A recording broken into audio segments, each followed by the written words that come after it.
What is up, everyone? This is Raphael Garcia here for episode 236 of the MMA Ratings podcast. Schwan Hume is here with me as well. We got a lot to talk about today. This is a pretty big show for us, pretty big card coming up this weekend. But before we start, as always, thank you for taking the time to check us out. Please be sure to like, share, and subscribe anywhere you find MMA Ratings content, whether it be over at MMAratings.com or .net. You can always see us on social media, MMA Ratings Net on both Instagram and Twitter. Myself, I'm at rgarcia_sports. Schwan is at Black Jordan Breen. And this podcast, you can check us out on YouTube at MMA Ratings and on Apple Podcasts, Breaker, Google Podcasts, Radio Public, and Spotify. Before we talk about today's show and basically start off with UFC 273, Schwan, how you doing there, sir? Can't complain. I just got done doing a training session for these elementary kids. They're going to be in some kind of tournament. It's like these Indian kids are going to be in this tournament. And it's a big tournament from people from Texas and Oklahoma and a couple other states. And they every 2 years they pick a state and they hold different sporting events. And I'm helping train some kids for a basketball one. So it's interesting because only really two of them can really play.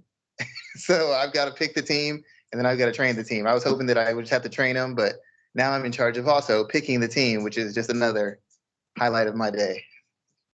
Good stuff there, sir. Always busy, always staying busy. And talking about being busy, this weekend is a very busy weekend for combat sports. I didn't even realize that so much boxing was going on, but there's at least 6 or 7 fights that could stand on their own as a Saturday kind of feature bout. But there's 6 big fights this weekend alongside UFC 273, which is also on Saturday. And I think Bellator has a strong card on Friday as well. So we got quite a bit to talk about. We're not going to talk too much about Bellator tonight. We're going to focus on UFC 273.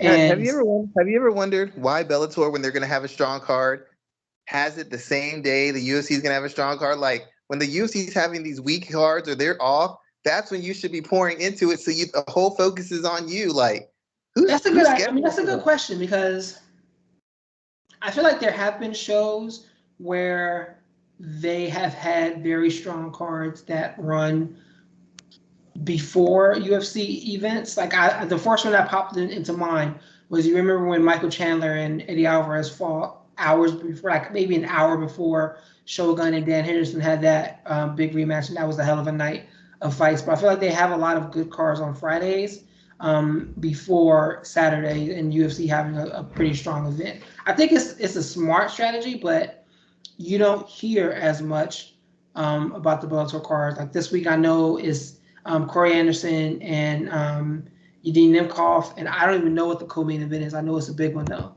Let me look. Yeah.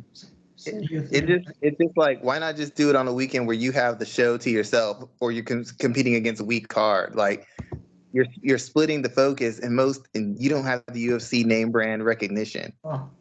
See, I totally like, and then you have a good point there, because this weekend's card is AJ McKee versus Patricio Freire, probably their 2 biggest stars fighting on Friday, and then Nadim Nemkov and Corey Anderson is the co-main event. Aaron Pico's fighting before that. So I mean, this is at least those 3 fights are pretty strong and worth watching as well. But I haven't heard too much about this, even from a promotion standpoint, outside of some of the regular outlets. Exactly. Back when they used to release albums, Jay-Z didn't release the same time as DMX because they knew they were going to split the focus. You want all the earnings for yourself. True. It seems like bad business, but that's not here nor there. Just a question. He did release on 9/11 though, so that is true. He did have that one bad drop thing. But let's start with UFC 273, where we have 2 big fights here at the top of the card, but a very strong card throughout as well too. Like there's a lot to really talk about here, and we're going to start off with Alexander Volkanovski defending the featherweight title against Chan Sung Jung. Now, and I understand why Volkanovski is such a wide favorite in this fight. He has a very sound toolkit across the spectrum. He might be perhaps the most well-rounded champion in the UFC right now. Maybe him, Alexander Shevchenko might be a close second, but he is very sound across the board. And he's fighting someone in Chan Sung Jung who kind of got his presence in MMA when he was way reckless and he was fighting basically to go out there and put on a show. He went away for a little while to do the mandatory Korean military service, came back, and he's been a much better fighter since his return. First off, I want to ask you, Schwan, how do you see this fight going down? Let's talk about that. I have a couple of questions about what Chan may be able to do to get a victory here. I would assume that in the fight, what's going to happen is you're going to have a typical Volkanovski fight. He's going to use volume. He's going to use activity. He's going to use his physicality to set a tone and ultimately wear down his opponent. Volkanovski is very technical. He's very strategical, but the nature of his style is to consistently make you work and to make you uncomfortable and not allow you to get to certain positions you want to, or get into certain stances where your defense is very good or your offense is very good. He tries to catch you in the in-between. His team does a lot of studying to figure out where is this person's, 3 to 5 spots they're most dangerous in. And my thing is to keep transferring them or forcing them back and forth between those spots. I'm not ever letting him rest to get into position.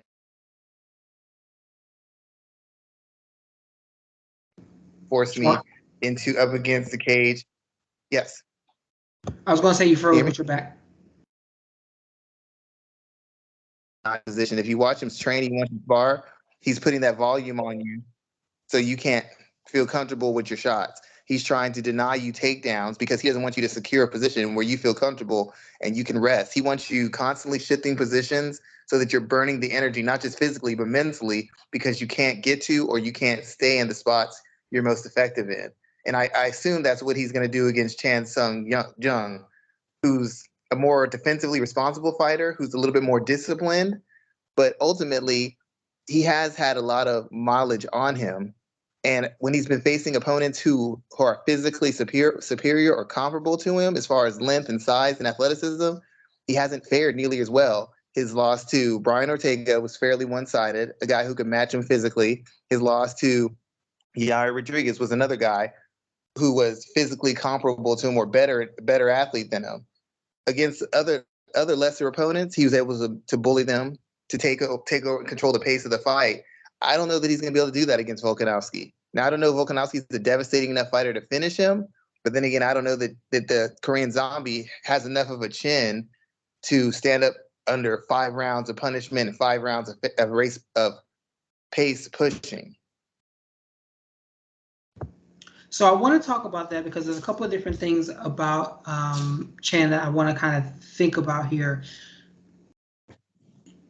Do you think he throws caution to the wind here and comes out a little more reckless to maybe throw something different at Volkanovski that he may not be expecting to see? Because I think from a technique standpoint, technique to technique, position to position, I think Volkanovski is better, if not just as good as Chan in every spot. The only place Chan may be better than him is in the grappling format. But if we were talking strictly grappling, outside of that, I think Volkanovski hasn't beaten in every position. Do you see him being more reckless, at least maybe early in the fight, to try to shake things up a little bit?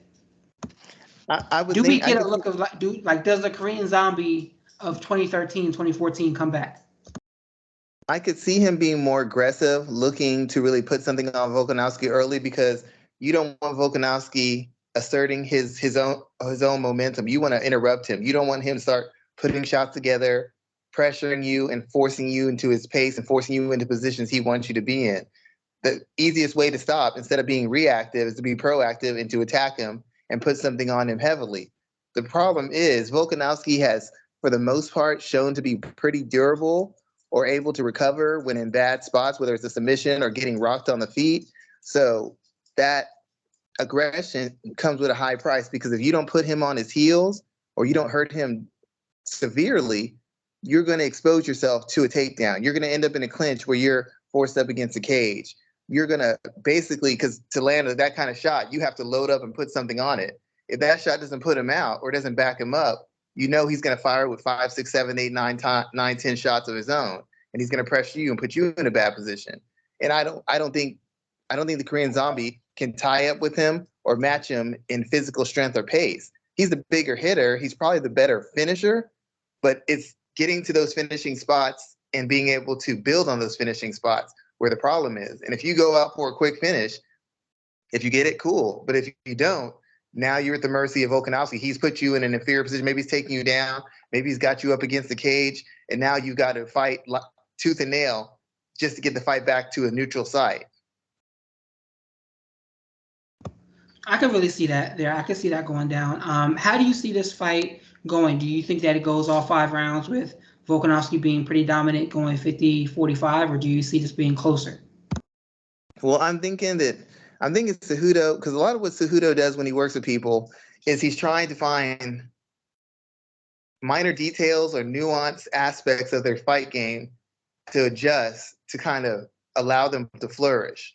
In the case of the Korean Zombie, I feel like he wants to take advantage of his power advantage, and he wants to take advantage of his jab and have him exploit Volkanovski at distance, probably catch him coming in and catch him on the outside. Hopefully you can catch him enough where he's forced to stay outside and Jung can use his, I think he's probably a little bit better of an athlete and he's a harder hitter. So where you want to keep him where Volkanovski's at range and he's able to get picked off and you're able to make your power the deciding factor in the fight. You don't want it to be a matter of pace. You don't want it to be a matter of physicality because you're not going to win that against Volkanovski. What you want to do is keep him at range and force him to kind of go into a long range power punching, pot shotting battle because they don't really respect Volkanovski's power. They think Volkanovski's power comes from his volume and him breaking you down through attrition. They don't think he can just one-shot somebody. So they can kind of control the pace and control the distance and make sure they're catching him in between shots.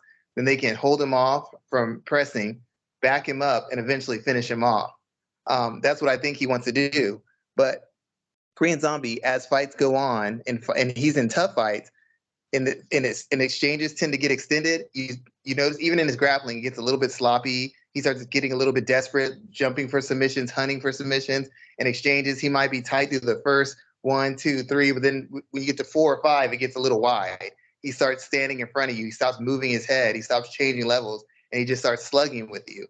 So what I think Volkanovski's want to do is he wants to jump on him early and force the Korean Zombie to have to fight his way out because he doesn't believe the Korean Zombie can match his pace. And he believes that if the Korean Zombie is firing bombs trying to end the fight, he's going to give up position for a takedown or end up clinched up against the fence where he can kind of drain his energy, drag him down, and then put the pace on him and overwhelm him.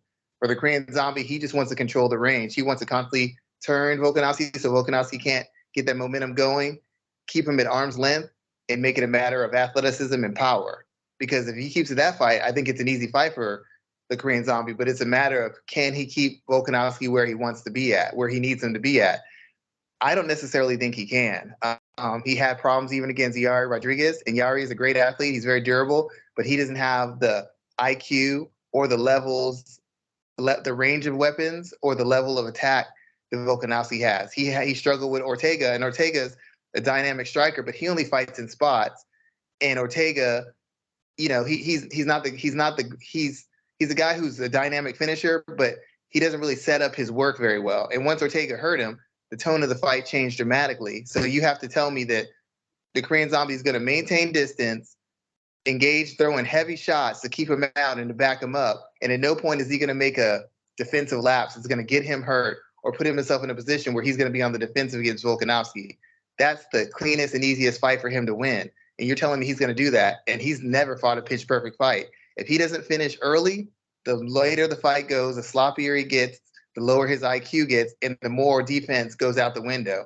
So I assume that Volkanovski can handle his power and handle the shots early and fight his way through them, but I do not think the Korean Zombie can fight at pace when he's having to defend and counter not just strikes and knees and tie-ups, but takedowns, clinches, and top control. I don't think that he can cover all the bases at a high pace and maintain that pace and maintain defensive awareness throughout that. If he doesn't finish in the first round and a half, I expect Volkanovski to finish, but I expect Volkanovski to have to put it on him for the better part of 2 rounds to get that finish because Korean Zombie's generally pretty tough and he's a good enough finisher that you can't just go all out and just sell out because he might catch you in something and finish you.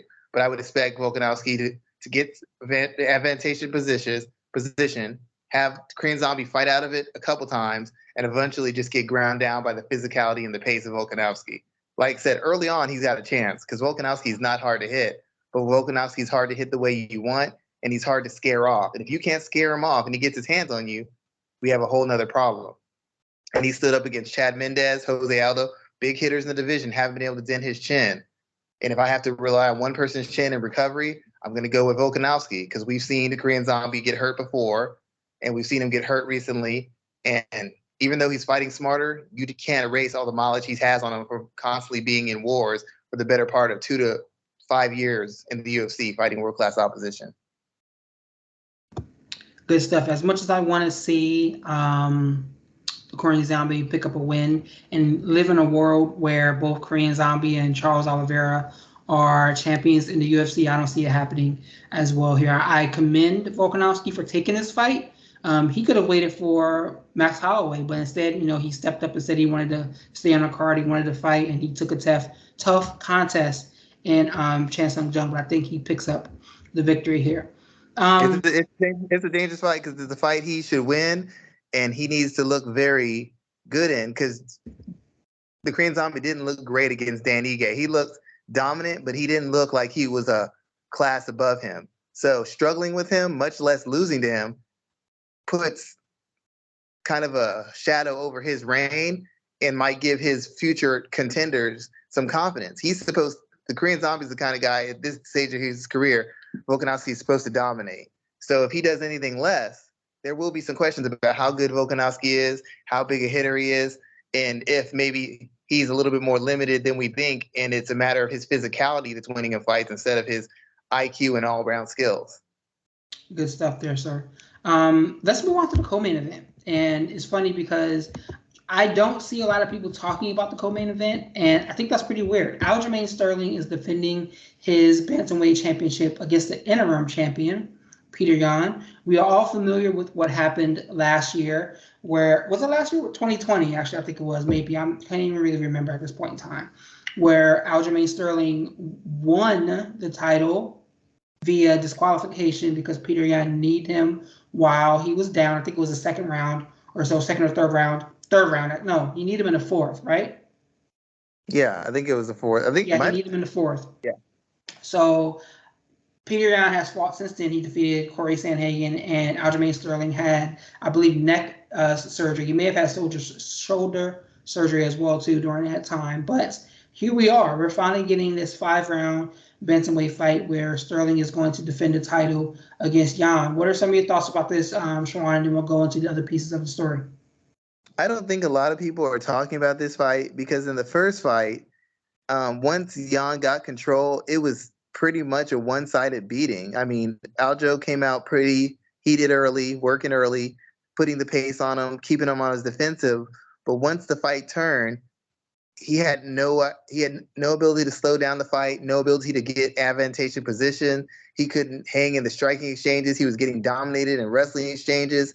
It would just became a competitive one-sided beating because Aljo wouldn't relent, but he just couldn't do anything to turn the fight around. So a lot of people look at that and they're like, what can Aljo do to make the fight differently? Because the issues he had was a matter of his durability. He can pitch, but he can't catch like other guys. And physicality, even as good a wrestler as he is, he wasn't able to bully Yan. Yan was bullying him. Yan was taking him down and punishing him. Yan was holding him down and punishing him. Sterling was never at any point able to really get any momentum in tie-ups and takedowns or on the ground, which was where we felt he had the advantage. So to a lot of people, this is just going to be a repeat of the previous fight because Yan should have after all the stuff that Aljo's been talking, Peter Yan should have motivation to come in there and to punish him and to repeat what he did last time because most people just can't see Aljamain Sterling doing anything different or differently enough that's going to change the direction of the fight. Yeah, I am wondering if Aljamain comes out with a completely different strategy. We saw what he tried to do in the first fight where he tried to push the pace early. And in some ways, it may have been working. He was up on one card, 2 rounds to 1, and the other two judges had it 2 rounds to 1 for Peter Yan before the knee. But he was definitely slowing down, and he was definitely he was fatiguing. 1 second. And he was definitely fatiguing. So now we're in a situation where we have to see if his strategy looks different, and if so, how does it look different? Because he's going to need to do something different if he's expecting some type of different outcome against Peter Yan this time around. That's the problem. Aljamain Sterling, he's improved as a striker, but a lot of that's because of his length, his speed, his mobility. I don't know that even now you consider him a particularly technical or high-level striker who can stand at range and really box or kickbox with the finest guys out there. Peter, you can say whatever you want about Jose Aldo not being who Jose Aldo used to be. Jose Aldo was still one of the finest technical strikers in mixed martial art. And Peter Yan matched him move for move, strike for strike, and actually made technical and strategical adjustments on top of using his volume and physicality to break Aldo down. I can't imagine a world where Aljamain Sterling could stay on the feet with Jose Aldo for 3 rounds out of 5 and win a round outside of just throwing volume and hoping to keep him on the defensive. And that's what he did the first fight. He knew he couldn't strike with him. He knew he couldn't stay at range. He knew he couldn't match techniques. So it's volume. I'm going to outwork him. I'm going to keep him defensive. And just by the amount of volume I throw, even if he lands a couple big shots in return, I'm landing 10 or 11 for every 3 or 4 he lands. So if he doesn't stop me, I'm just going to win on hustle. I'm just going to keep him defensive, defending takedowns, defending submissions, defending strikes. But the thing about it is he set a pace that not only could he not maintain, but he didn't have the ability to ramp up the pace. If Aljamain Sterling could have went up another level as far as his pacing, he wins that fight easily because he was throwing so much at Yan and just keeping him second guessing, changing levels, defending different kinds of shots. But the fact of the matter is he couldn't maintain the pace. And once he started slowing, it became a matter of skill and physical attributes. And Peter Yan's actually pretty explosive. He hits pretty hard. He's pretty quick. So now the attributes are close. So now it just comes down to skill. And Aljamain Sterling is not skilled enough to match Peter Yan, strike for strike, move for move, counter for counter, lead for lead, first of all. And second of all, he's not durable enough. When he's been hit hard by guys, anybody, big hitters, small hitters, it's changed his temperament. He's never just got in there in exchange and extended exchanges with firefights. He's leaned on his ability to grapple, to set up his striking, and make it more effective. Peter Yan's not afraid of his wrestling. And Peter Yan's not afraid of what he has to do on the feet. So it becomes, once again, how does Aljamain Sterling win? Could he knock him out? He could land a shot. He's explosive. He's fast. But Peter Yan's a good defensive fighter. Peter Yan's willing to give away a round or two to figure out if you can maintain your pace or to figure out what your patterns are and then start dismantling them. So I can see Aljamain even coming to an early lead again. But if he doesn't finish early, I have no idea how he wins the fight because he doesn't have the physicality to outright control and bully Peter Yan. He doesn't have the durability to just keep throwing bombs and standing there in exchanges. And he doesn't have the skills to stay in a slow match fight and jab and slip and check and dip and counter. He doesn't have that.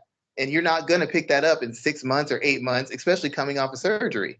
So somebody would have to tell me what they've seen in previous fights that says he can go in there against Peter Yan and win. He's beat better guys, ranking-wise, but a lot of those guys, I believe Peter Yan could beat too.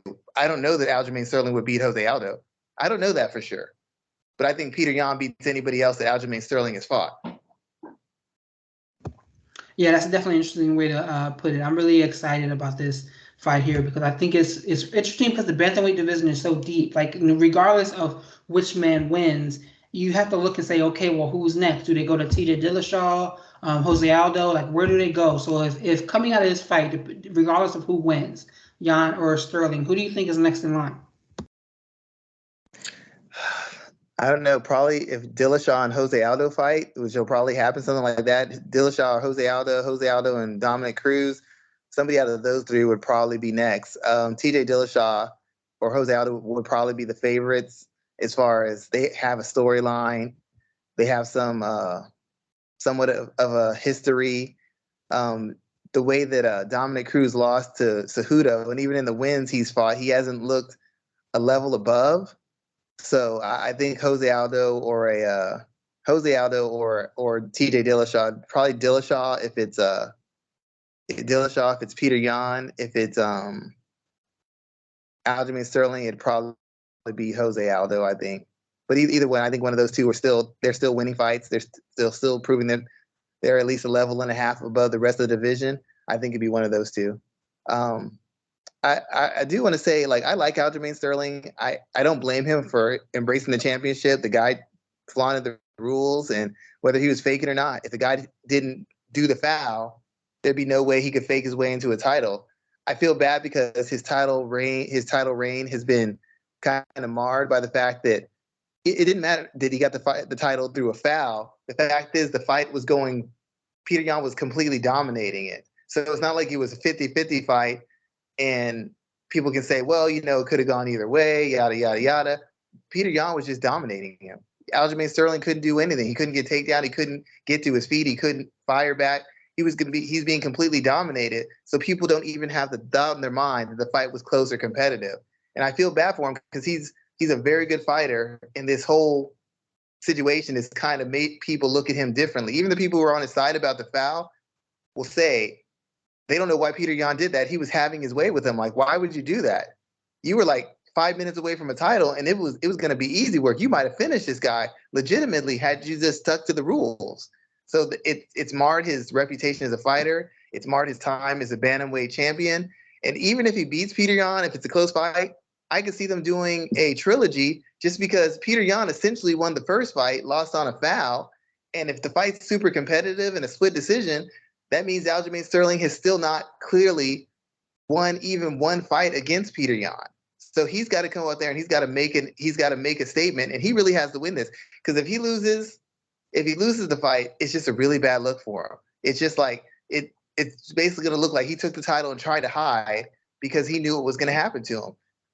A lot is riding on him for this title fight, because if he loses it, he's going to be back 3 or 4 fights before he sees the title fight again. He's not going to see one anytime soon. If Yan loses it and it's close, I think he might get a rematch. But if Aljamain Sterling loses this, he's not a popular champion. He's not a guy people like.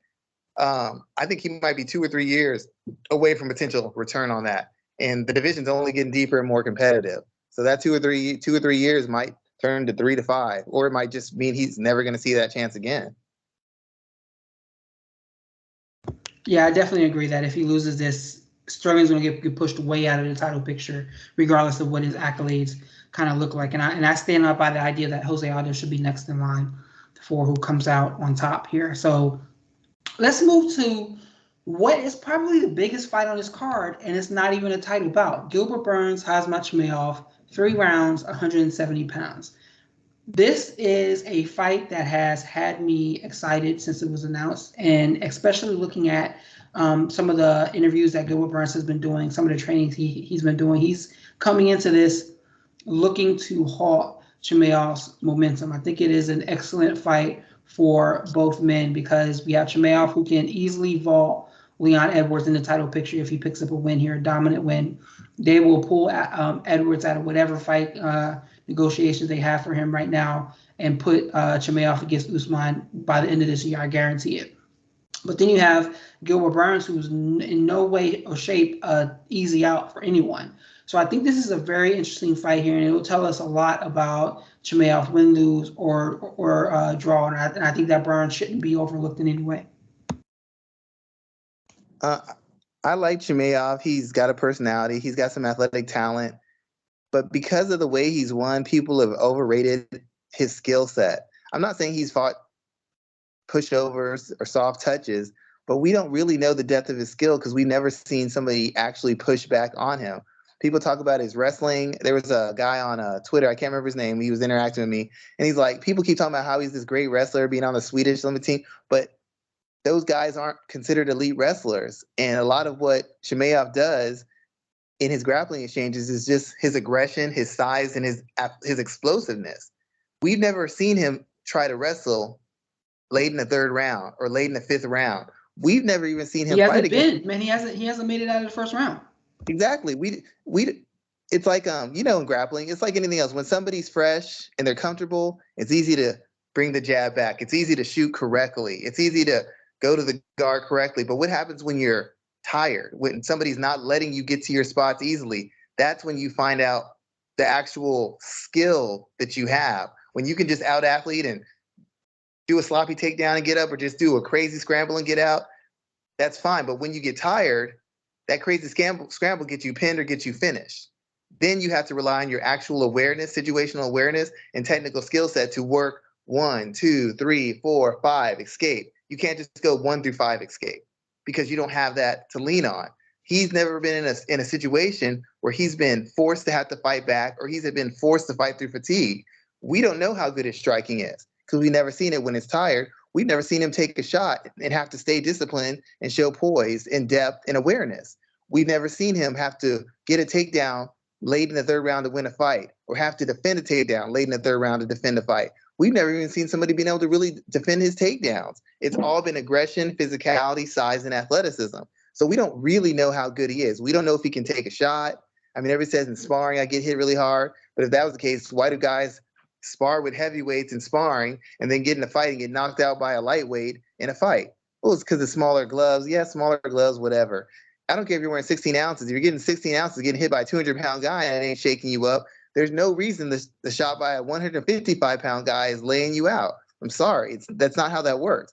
The fact of the matter is sparring, and people are not trying to win. Even when they're going hard, they're trying to work on something or make you work. So we don't really know his IQ. We don't really know the depth of his skill set. We don't know anything about him except he's offensively minded. He's very athletic. He's physically punishing, and he's a guy who will finish you if the opportunity presents itself. We have no idea how he reacts under duress. We have no idea what happens when he has to fight for a position or he has to fight out of one, or a guy can defend his strikes or whatever. So it's hard to buy in on him because I don't know what he looks like in an actual fight. I know what he looks like when it's one-way traffic, and everybody looks tough when they're putting a beating on someone. Every single person. Gilbert Burns is probably one of the better athletes he's faced. Gilbert Burns is probably one of the harder hitters he's faced. He's probably the very best grappler he's ever faced. The problem with Gilbert Burns is we've seen Gilbert get tired. We've seen Gilbert get rocked by power punches. And as good as Gilbert is on the feet, the fact is defensively, he leans on his offense as a line of defense. So he either exhausts himself, or when a guy is not afraid of getting hit or can walk through some of his shots, he gets easily exploited. And Gilbert hasn't shown the best chin. He hasn't shown the best gas tank. He's a guy who likes to get a lead, establish one, take over the fight, and finish the fight. Facing a guy who's a comparable athlete, maybe a better one, who's that much bigger, because Chimaev could fight at middleweight. We don't know how Gilbert responds if somebody just jumps on him. Usually he's the guy who jumps on people. He's got that huge advantage, and he can dictate terms. We don't know how he is when somebody jumps on him, and a guy doesn't have fear of his grappling or doesn't have fear of his striking and just comes in looking to put something on him. That's really the question. Gilbert Burns is going to have to face something that he's not normally used to facing in fights because people are so respectful of his grappling and so respectful of his athleticism. I think I'm interested in seeing what the grappling looks like in this fight, especially if you look back. He's faced some great grapplers across his career. I mean, that match with Damian Maia, he was not afraid of Maia's submission offensive output in any way, shape, or form. Even though Maia took his back, he was still able to fight his way out of that. I mean, this is an ADCC bronze medalist that we're talking about. Burns has effective wrestling as well, too, but it's like effective wrestling for that space. Just like Chimaev, he wouldn't be a quote-unquote Olympic quality wrestler anywhere else or anywhere that you would kind of place him. So, and you're right, he has had gas tank issues throughout his career, but he's gone. How many times has Gilbert Burns beat a guy who's as good or a better athlete than him, though? I don't think he's had a lot of those wins. At least in MMA, let's look. Who's a better athlete? I mean, Tyron Woodley wasn't a better athlete at that time. So Damian Maia damn sure wasn't. Olivier Albin Mercier, yeah, I can't say that guy's name. He was a great athlete back then. Maybe. I guess I give you that. But I mean, Mike Davis, nah. Jason Sago. Rivera's a good athlete. He's still around. That's probably about it from a MMA standpoint. Most of the guys he's beaten and handled them, he's been better at this point. He's a much better athlete than Stephen Thompson, and he's much fresher. Tyron Woodley, much better athlete at that point. Damian Maia, much better athlete at that point. Mike Davis, much better athlete at that point. Daniel Hooker, much better athlete at that point. Daniel Moret, Jason Sago, much better athlete than them. The guys he's dominated and had his way with, he's been much, much better athletes in. When he's faced guys of comparable athletic ability, you don't see the finishes. It's a decision. It's a decision. He might be one-sided, but he's not able to just completely overwhelm them and have his way with them. Against Chimaev, he's facing a guy who is much bigger, much stronger, and as explosive or more explosive than him. Can Gilbert Burns handle when someone jumps on him immediately with speed and ferocity? And if he can, then the question turns, does that weight cut, does that drain Chimaev? Can he go all out for a round one and then recover and be ready for a round two? Or does he send out his gas tank and after he doesn't finish, it's a wrap for him? It's a 50-50 fight because we're going to see somebody attack Gilbert Burns with a relentlessness we haven't seen on the feet or on the ground. And secondly, we're going to see Chimaev against a guy who has enough athleticism and enough skill to extend the fight past 1 or 2 minutes and make Chimaev actually have to engage in a fight and not a one-sided assault. Because that's all he's been doing, one-sided assaults. Take you down, pound you out. Land the strikes, knock you out. He hasn't had to work for anything. We have no idea what he does when an opponent does not let him hit him, hits him back, and makes him work for positioning. He might completely fall apart. So to me, it's a 50-50 fight. And if Chimaev loses, it's a bad loss. I don't care about Gilbert's ranking and whatever. Gilbert got crushed by the champion after a few brief moments. A loss to Burns is a dramatic derailing of the hype train. I wouldn't. So there's a couple of things. So I want to talk about the first part about Burns' his ability to react after someone's jumped on him. You may say Damian Maia wasn't as good athlete as Gilbert Burns was or is. He's not as good. He's not. But the fact that Damian Maia took his back in the first 2 minutes of the fight and Gilbert Burns was able to survive, who gets out of that position? Damian Maia on your back, 2 minutes in the first round. No, it's a tremendous example of skill. But if Chimaev gets his back early in 2 rounds just by speed and athleticism, he's not looking for submission. He's just going to pound him out.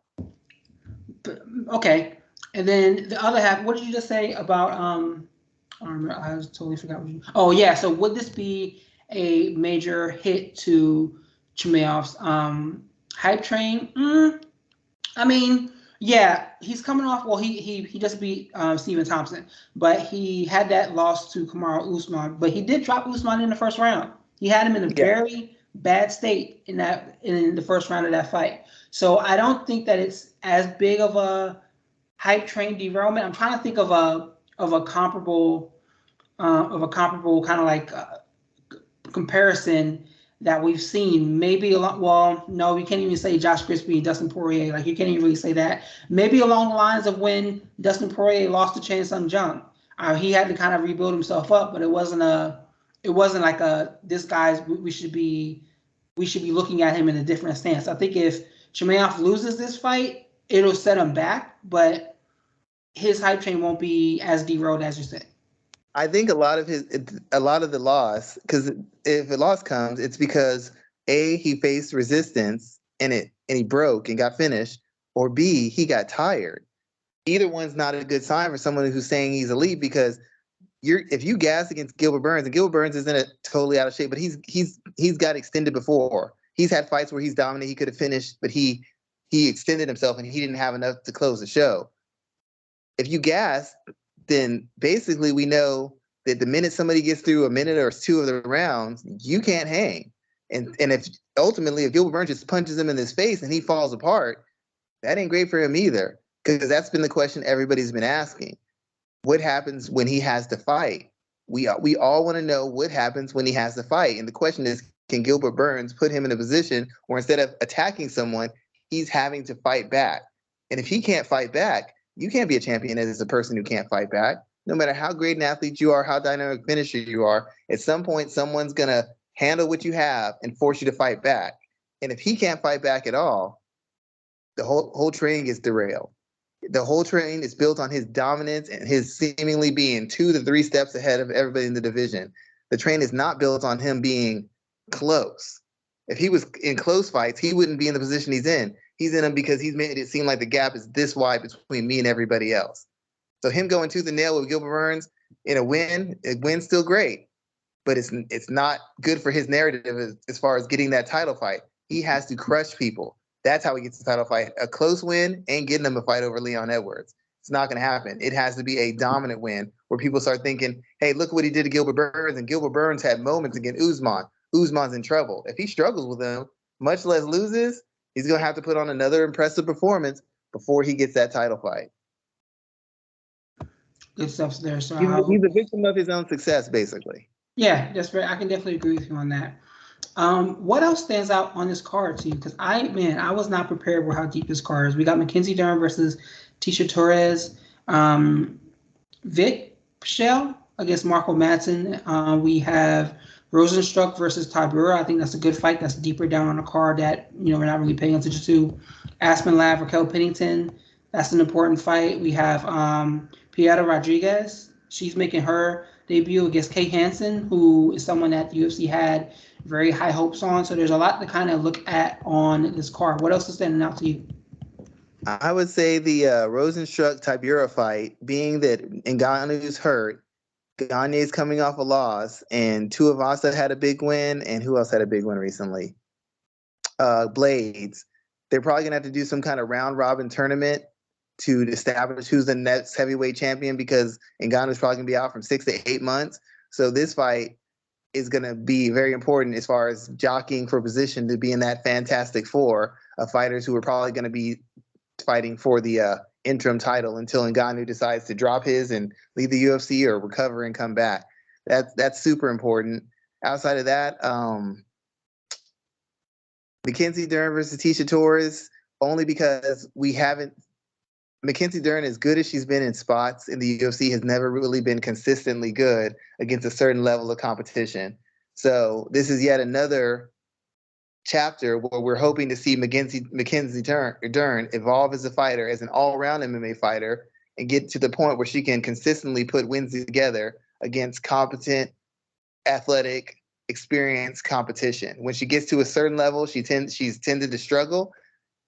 And now is at the point where we need to see her go past the line she's been at. We already know she can strike. We know she can bang. We know she can submit. We need to see some of that wrestling and see some fluidity between how she fights, so we can really take her seriously as a contender. She's got world championship contender physical ability and grappling skills, but she hasn't shown world level IQ or versatility in how she attacks, counters, and defends against solid opposition. So this is another chance for her to reassert herself and show us that she's not the underachiever that a lot of us think she is, because she's got elite talent.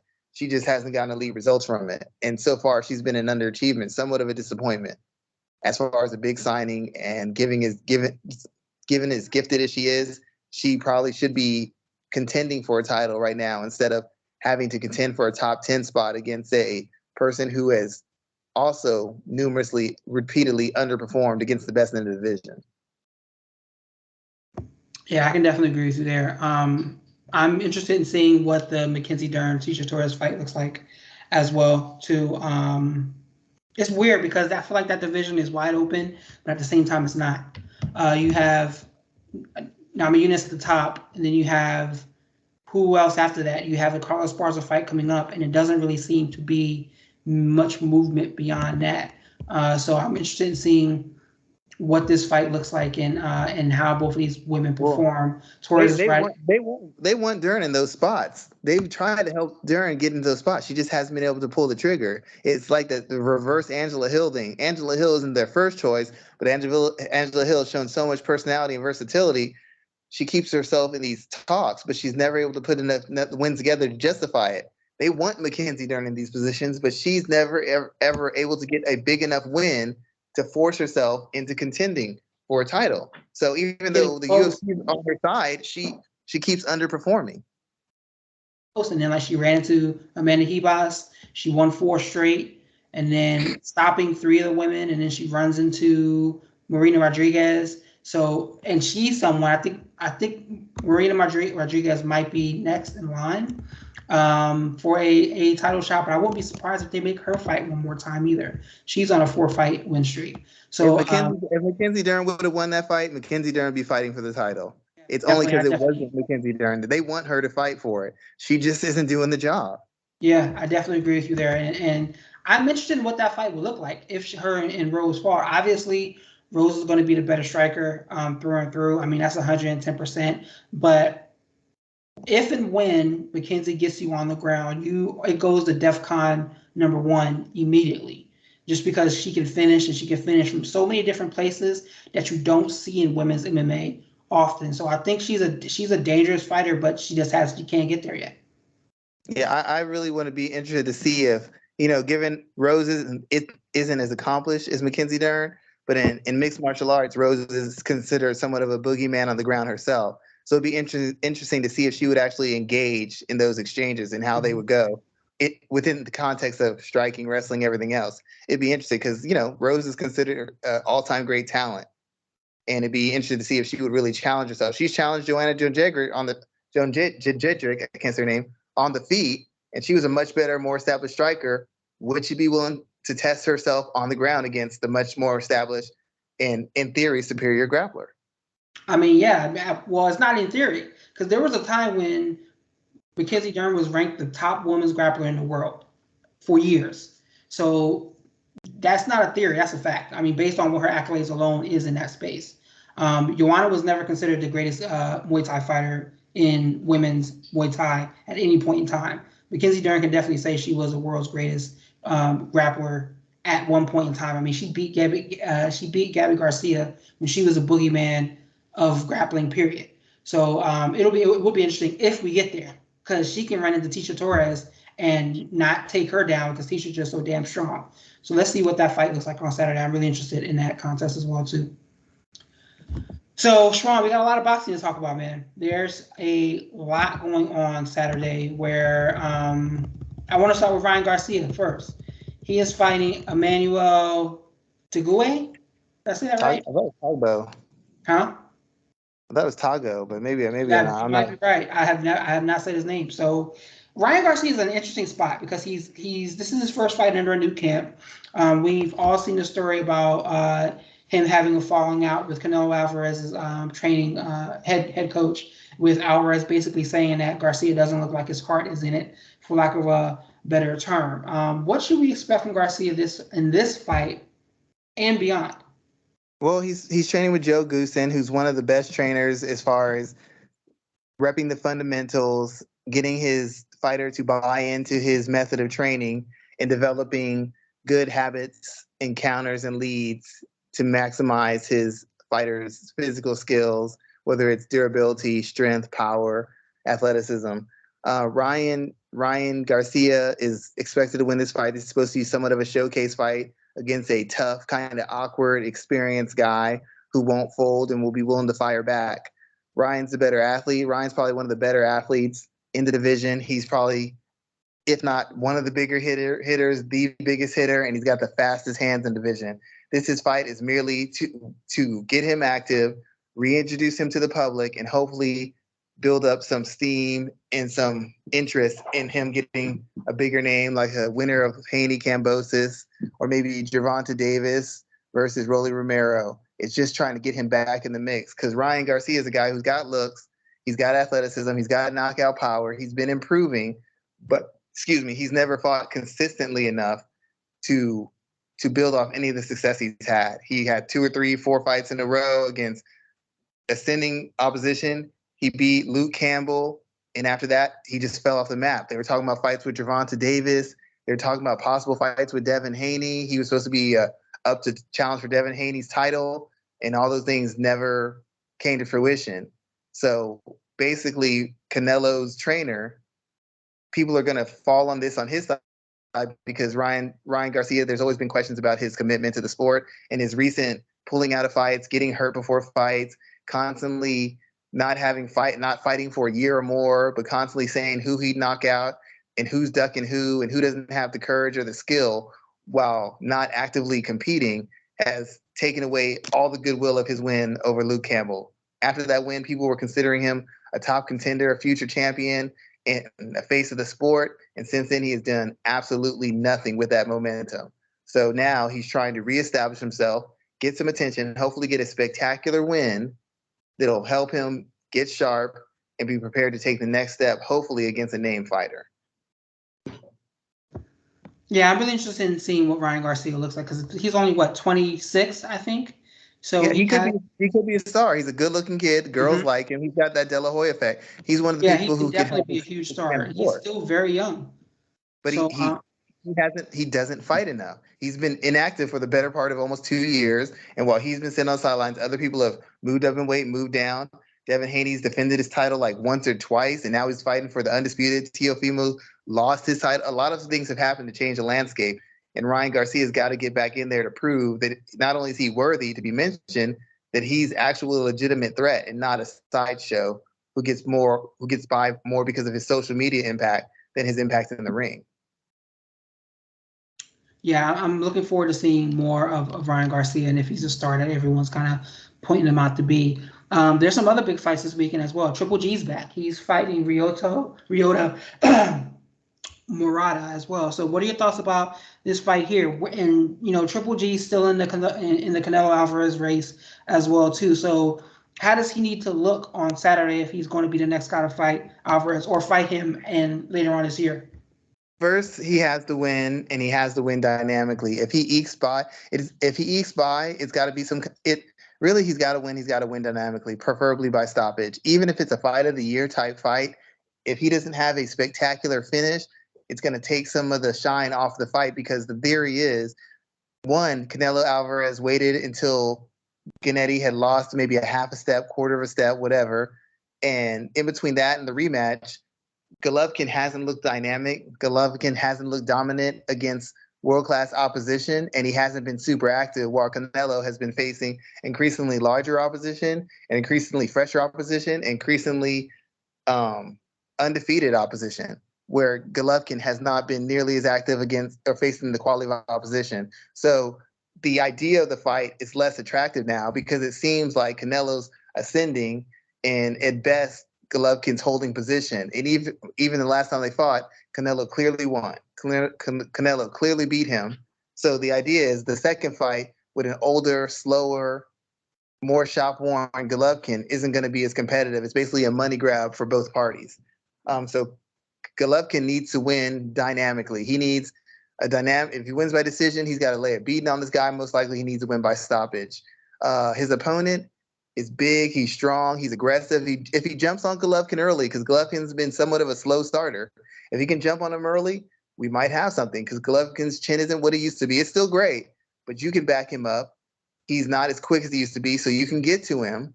And if you throw a lot of volume, maybe you can hurt him. Maybe you can put him in a position where he's behind the 8-ball and he loses a close decision, or you can just overwhelm him and get him out of there early. You never know as the fighter gets older. You never know when their legs are gone. You never know when their chin is gone. They can look great one night and then the next fight be completely done. But most likely what's going to happen is Golovkin's going to establish his jab. They'll have a few heavy exchanges. Golovkin's going to start working to the body, and Golovkin's going to set up some kind of stoppage, whether it's the guy can't defend himself and he's covering up and he's just backing up, he's taking a beating, or Golovkin slams a clean counter shot to put him away. In theory, on paper, that's what should happen. Golovkin's jab is an all-time great one, and the pound-for-pound best fighter, according to most people, is Canelo. And Canelo, in 2 fights, still hasn't solved that jab. And there's not a good chance that Golovkin's opponent is going to be able to do so either. But he is young, he is athletic, he does have some size and some pop.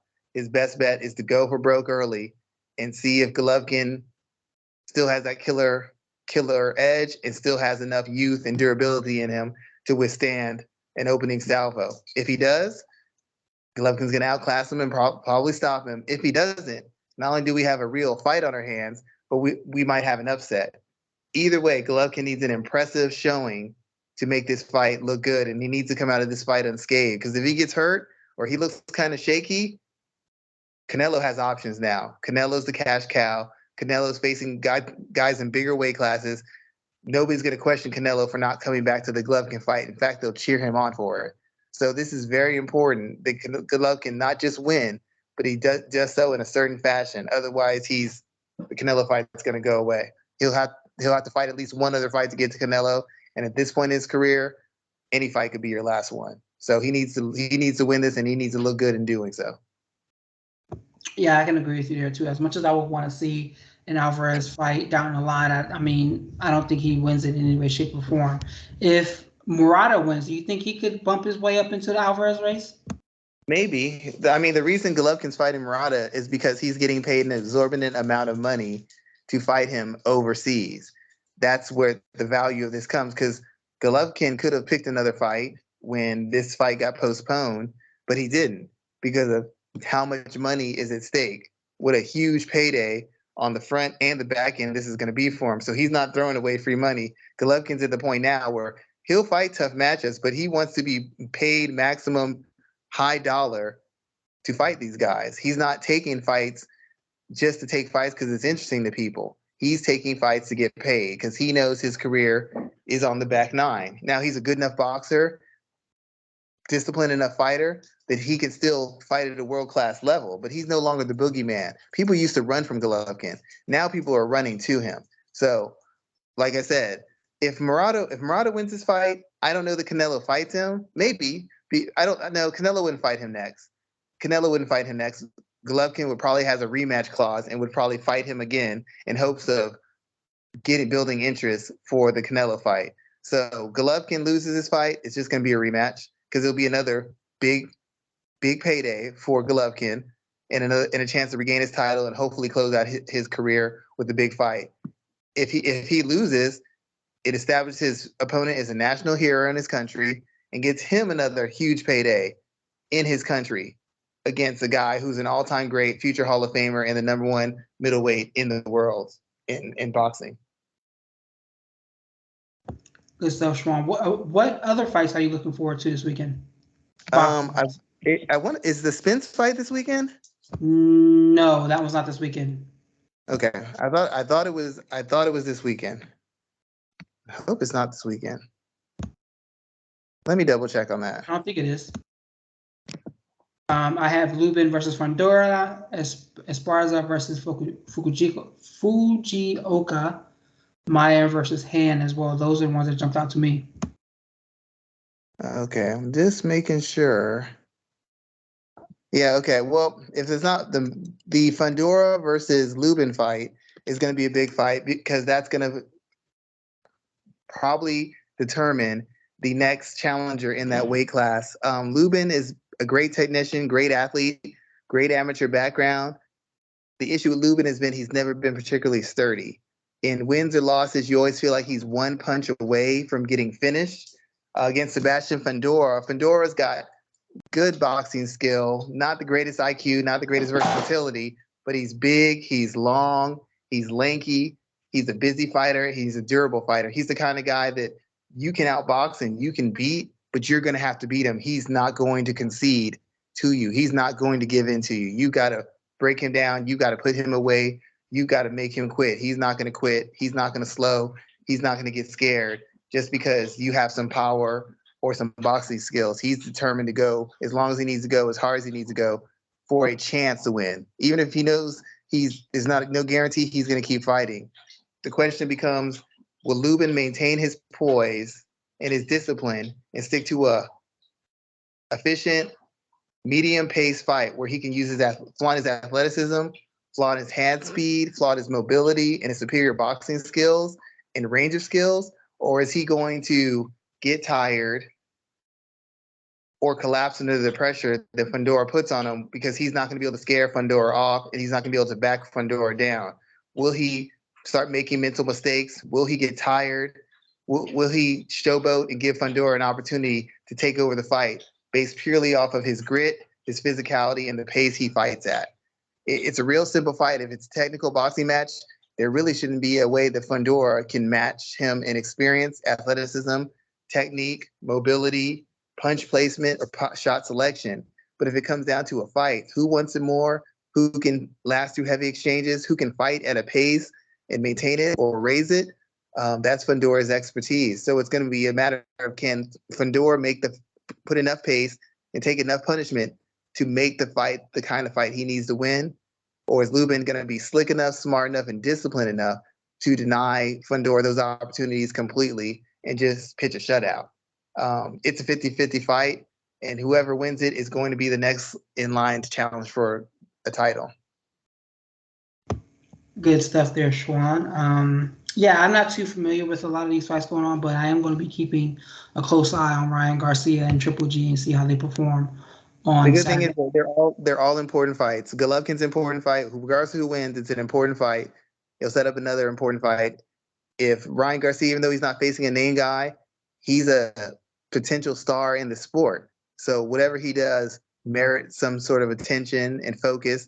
And the Fundora Lubin fight, neither one of these guys are stars. What they are is established, skillful, experienced, and accomplished fighter. So this is just a purely good matchup. There's no need to sell it on name or potential stardom or name. It's the quality of the work they've done over the extent of their pro career, which is what makes this fight most appealing. Not about who they're going to face next, not about the payday, not about the name. It's all about the quality of the fighter and the youth of the fighter and the stage they are in their career. So in regards to competitive action and youth and what could change the division the most, Fundora versus Lubin is the fight to watch. Good stuff there, sir. So this is going to bring us up to our last topic today as we close out the show. But this is my last appearance on the MMA Ratings podcast. I have decided to step away from MMA Ratings and podcasting in general for the duration. I'm not quite sure how long. But my time is coming to an end. I've been with MMA Ratings for 12 years now. When the website started up in 2010, I was working with Eric Commander, who was the original creator of the show. And he ended up giving it up over to Michael, who runs it now. And I've been a part of the show that entire time. We've been doing the podcast probably about 6 years now, I think. And maybe even a little bit more than that, because myself and Rory started the show a while back before Schwan jumped on. But Schwan and I have been doing it for probably about 6 years now. And it's been a ride, man. We've done a lot of good work. We've talked to a lot of good people here. I was thinking today about all the interviews that we've done, and we've had some pretty good names on this show as well, too. But my time is coming to an end. MMA has not enticed me as much as it has in the past. In fact, it's almost becoming unbearable for me in some ways. It's the action in the cage is good, but it's not like it used to be. It is a watered down product for revenue reasons, which I understand. And fighter behavior just isn't a place. Not even just fighter behavior, but MMA has a strong allegiance with grift, and it's just not a space that I'm just not necessarily interested in being in anymore. It's been a challenge for me to find MMA enjoyable over the last year or so. So I will still be covering MMA on an assigned basis for Fansided, just because it's quick and dirty work, and also for Fight Metric as well too. But I only watch the fights when I'm there. So outside of that, yeah, my time with MMA Ratings is coming to a close. Schwan's been the best co-host I've ever had. We've done some great work together over the years, but as they said on the old Mickey Mouse Playhouse show years ago, it's time for me to say goodbye, folks. I have to say, I do, and a lot of people who listen to MMA podcasts or like MMA as a sport, if you go on Twitter a lot, and I know Twitter's not representative of the world, but if you go on Twitter, there's a lot of people who used to talk MMA all the time, like every fight, and a lot of people are like, I'm kind of burnt out. It's too many shows. It's too many meaningless fights. It's not the fight. The selling point of mixed martial arts was you're always going to get the fights you want, the big names, not just big names, but big quality names and big quality fights. And, Tyron Woodley versus Colby Covington, big names, that's not a good fight. Jorge Masvidal versus Colby Covington, a lot of hoopla, but that's not really an elite kind of fight. And that's not even counting the multiple fight night cards where they're just trying to meet contractual obligations. It's been great for the sport as far as making money and making the UFC better. Hasn't been great for the fighters because they're still not making a ton of money. And it hasn't been great for the fans because we're not always getting the high level of fight. You have to risk your weekend and hopefully get a spectacular show, which happens every 4, 5, 6 cards. But usually you get a below average card with below average fighters, people getting injured and pulling fights. It's hard to get excited every single weekend when you don't recognize half the people on the card, and to a certain degree, half the people shouldn't be even fighting at the UFC level, if we're being honest. So it's very, very hard to get motivated and very hard to do the research for people who, and you respect what they do, but you don't really care about it, and their performances don't do anything to make you care about it. There's like 85% of the fighters in the UFC probably will never get to a world-class level. It's like we just hang on for the fights for that 15%. And we already know who they are because that's the ones who make us perk up. And I got to watch the show. 273, Volkanovski makes you want to watch. Peter Yan makes you want to watch. Some of these other fight night cards, you're like, the number 14th heavyweight against an unranked heavyweight. Like, why are you even putting this on TV? Mm-hmm. So, so I understand your point, and I like combat sports myself, but recently boxing's been giving us the quality performances and quality fights, and MMA's been just hit or miss. And even when it's a hit, it's a whole lot of misses and bad ones at that. The one thing I do want to say is the biggest thing that I've got from us, we had Marcus Davis on the show. We had a Misfit from Fit NHB, the best Arlene Sanchez, the best and only to one I know as far as American in mixed martial arts, female cornerman in the business. We had Stephen Wright, help coach Johnny, I can't even think, Johnny Hendricks to a title. We've had some big names on. We had Steve Kim. I know he's kind of controversial, but one of the biggest names in boxing, podcasting, or writing. And one of the biggest things I'm proud of is, while everybody always gets on the bandwagon late, we've called some of the biggest upsets. Joanna versus Rose, we called that one. Alvarez versus Dos Anjos, we called that one. Stipe over Verdum, we called that one. Ronda Rousey versus Holly Holm, we called that one. Misha Tate over Holly Holm over Rousey. Yeah, we called that one. Misha Tate over Holm, we called that one. And recently, if we're gonna end and close it out the show, a month and a half ago, we called the biggest upset in mixed martial arts history, and we called it weeks and months before. And everybody can say after the fact, we saw it, and I had these thoughts and I had these feelings. All the big podcasts, I'm fans of y'all, Fight Site, Heavy Hands, Luke Thomas. I'm big fans of all y'all. You do high quality work, but none of y'all was willing to put your name on it the night of, and none of y'all was willing to put your name on it months before. And we on this show for months said, Pena gets her, it's a wrap. We said it with our chest, and we said it repeatedly, and I caught jokes on Twitter, at other podcasts, man, are you sure? That's kind of a risky take. Stood our ground. The week after that fight, no one could say anything. Everybody's, I saw it coming and this is the reason. Basically parroting my articles and parroting everything we said. But everybody saw it, but nobody was willing to speak on it. And we've always been willing to speak on tough topics and tough matchups. And I want to thank you for addressing the more delicate issues in mixed martial arts. Everybody covers fights and trash talk. Very few people talk about the domestic issues, the political issues, and the social issues that come as a result of fighters speaking recklessly, promoters speaking recklessly, and things of that nature. You've always been willing to engage the difficult topics. And that's something that you don't get a lot of in mixed martial arts because everybody's connected to somebody. Everybody needs access. So they can't have those conversations. And we've always been free to have them. And you've always been someone who's initiated them. So I have an immense amount of respect for you and how you handled your business. The fact that unlike a lot of guys, me included, I don't compete in martial arts. You competed as a fighter. You competed as a grappler. You coach people. I've coached people, but I haven't done what you've done. And I haven't stayed, I've trained, but it's totally different commitment. That's something else that separates you. And I appreciate the fact that you let a non-fighter speak his mind, however direct it may be about somebody, and you respect my opinion, and you've allowed me room to, perform how I want to perform, say what I want to say, and make the points I want to make without having to, kind of second guess myself. You gave me the confidence to speak freely because you never put me in a position where I've had to, well, Schwan, you don't want to say that. So I appreciate you letting me operate, letting me develop an online personality, and letting me have some of the experiences that have come as a result of being on the show. And I know I'm not always on time or always easy to deal with, but you know what? It's been a pleasure. And I consider you like one of my really good friends. I've talked to you at least once a week minimum for the past 6 years. And there's people I've known for 20 years who I don't talk to once a week in the past year. So you're definitely a good friend. Everybody in my family knows about you.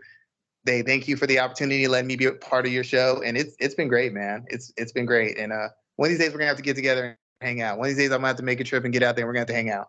I'm actually coming there this year, and I will be sure to let you know. I'm going to go see a friend of mine. But no, man, it's been great, and I really appreciate it this time. Thank you for the kind words as well. One of the things I've always kind of focused on is that this is a space where, I mean, this is the only podcast I know of that has been two black men, other than the Corner podcast, that's been on for as long as we've been on. I can't think of any others that have had just two black men talking about combat sports as long, other than Andreas and Kale. So I think that that's something that we should definitely hang our hats on and just continue moving forward. I appreciate having you on the show, and I appreciate the voice that you've always brought and expertise you've always brought to the space as well too. The show wouldn't have been around still if you didn't come around. So again, thank you as well, and I appreciate all the support we've gotten all the years. But you know, I'm not sure what's going to happen next for the MMA Ratings podcast. I'm not sure what Michael has in mind, but it's time for me to step away. Hey, it's better leave on a high note. Better leave on a high note. Because I'd rather that than mail it. You see when guys have had enough and they start mailing it in, you're like, dude, come on. Yep, definitely. Just stop doing it. We know you don't want to be here. We're supporting you because we just support, but you're making it hard to support. Leave on a high note. We're just going to pretend we left after Juliana Pena as the undefeated upset picking podcast of all time. Good stuff, sir. Well, thank you again, man, and I appreciate it all. And signing off for the last time. Everyone stay safe and have a great weekend. Thanks a lot for everybody. Take it easy, man. Love you, man. Love you too, bro.